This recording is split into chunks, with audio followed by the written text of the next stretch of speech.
بسم اللہ الرحمن الرحیم نحمدہ و نصلی علی رسول الکریم۔ صحیح البخاری کتاب الحیض باب 4 من سم النفاس حیضا، یعنی جس نے حیض کا نام نفاس رکھا۔ حدیث نمبر 298۔ حضرت ام سلمہ رضی اللہ عنہا کی لڑکی زینب نے بیان کیا کہ حضرت ام سلمہ نے انہیں بتایا، کہتی تھیں ایک بار میں نبی صلی اللہ علیہ وسلم کے ساتھ ایک چادر میں لیٹی ہوئی تھی کہ اتنے میں مجھے حیض آیا تو میں سرک گئی اور اپنے حیض کے کپڑے لیے۔ آپ صلی اللہ علیہ وسلم نے فرمایا، کیا تجھے خون نفاس آیا ہے؟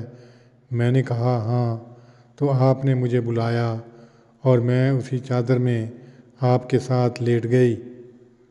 تشریح: باب 4 کا بھی وہی مضمون ہے جو پہلے بابوں کا ہے۔ حضرت ام سلمہ رضی اللہ عنہا حیض آنے پر بستر سے اٹھ کھڑی ہوئیں، سمجھیں کہ کہیں چھونے سے آپ صلی اللہ علیہ وسلم کا بدن ناپاک نہ ہو جائے۔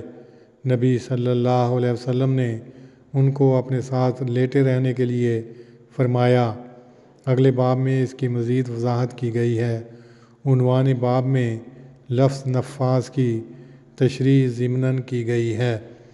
اللہم صلی علی محمد وعلی آل محمد کما صلیت علی ابراہیم وعلی آل ابراہیم انک حمید مجید۔